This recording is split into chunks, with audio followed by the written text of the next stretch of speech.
welcome to Toronto. Thank you. It's great to be here. So, who are you?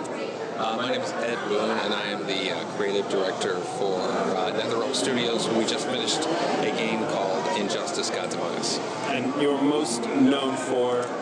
Probably most known for the Mortal Kombat games. Who is Carrie Hoskins? Carrie Hoskins played Sonya in Mortal Kombat 3 and 4. But she wasn't just in Mortal Kombat. Do you know what other games she was in?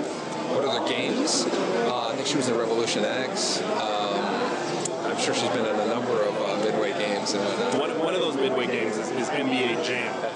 Did you know? Oh yeah, absolutely. She was one of the hidden character in there, and that's not the only Mortal Kombat basketball connection that there is there? There was the people who were doing the home ports of NBA Jam. They made a court that was a Mortal Kombat themed court, and they weren't allowed to put it in because that was an M-rated game, and NBA Jam is a T-rated game. Fighting games and basketball actually have a very, very storied legacy together. There's one very notable basketball player who had his own fighting game. Shaquille O'Neal. Shaquille O'Neal, that game was? Shaq Fu. Shaq Fu, yes. So he had his own fighting game. It wasn't particularly fantastic, but it was a fighting game with a basketball player. But did you know that the connections between Shaquille O'Neal and Mortal Kombat, and more importantly, Injustice, don't stop there? After making Shaq Fu, Shaquille O'Neal went on to make movies. Are you familiar with the movie he is most notable for?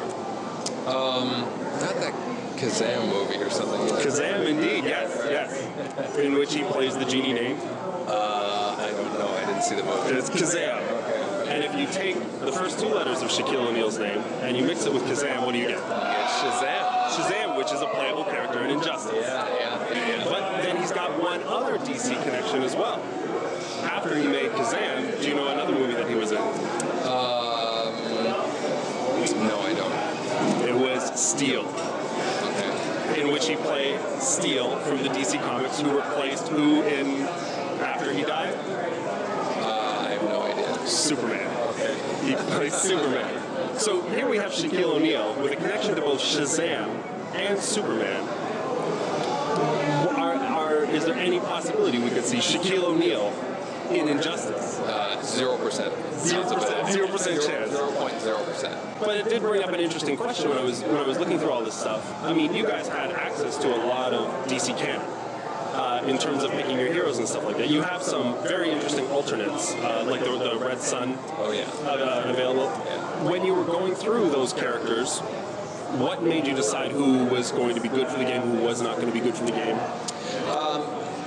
I think the main criteria was just, the ones that have kind of like resonated over the years, the Red Suns, the Arkham Cities, the New 52s, the traditional versions of them. So I think the ones that have been the highest profile ones were the ones that we tried to focus in on the most. But then we tried to get to the obscure ones as well too. So, but mainly the most highest profile ones. What sort of characters would you have liked to see in the game that perhaps you were a fan of that you couldn't make happen, or maybe will come later?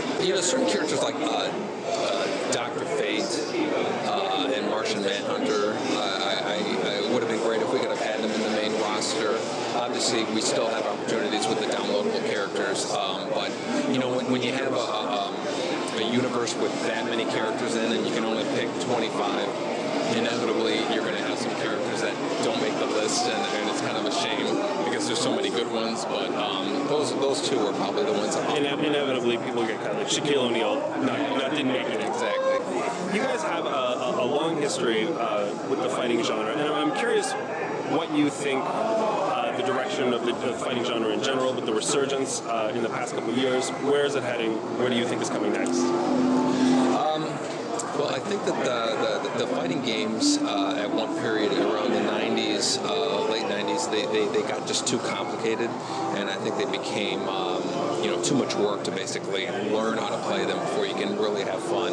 And I think once they started becoming a little bit more accessible, more people's kind of gravitated towards them, and I feel like Injustice is kind of like the epitome of that. We really feel like anybody can pick up the game, have a lot of fun and play it. But there's a lot of layers in there too for kind of like the hardcore Evo, players that they can really kind of dissect. Now, going back to some more of the Mortal Kombat history, I believe it was is it a Lakeshore Fitness Center that you guys found a lot of the original actors from? Yeah, they were friends of John Tobias, and they came in and did some of the kicks and punches and whatnot for the game. Now, and in terms of finding the talent for the motion capture now compared to what you guys started with in the early days, just finding friends that were willing to do this, how has that process changed for you guys? Well, Warner Brothers is a very big company. Way back in the day, and Midway, it was a much smaller production. Now, Warner Brothers, we have, people who are members of SAG, and so there's just a huge, pool of talent to draw from. What do you want players to take away when they play Injustice? What do you want them to grasp onto most? Personally, I think we'd love it if people who play the game just had a really good time, felt like they were just kind of participating in a big blockbuster superhero movie experience, and kind of feel that it's a great, celebration of these characters. Well, thank you very much for your time. Have a lovely stay as well.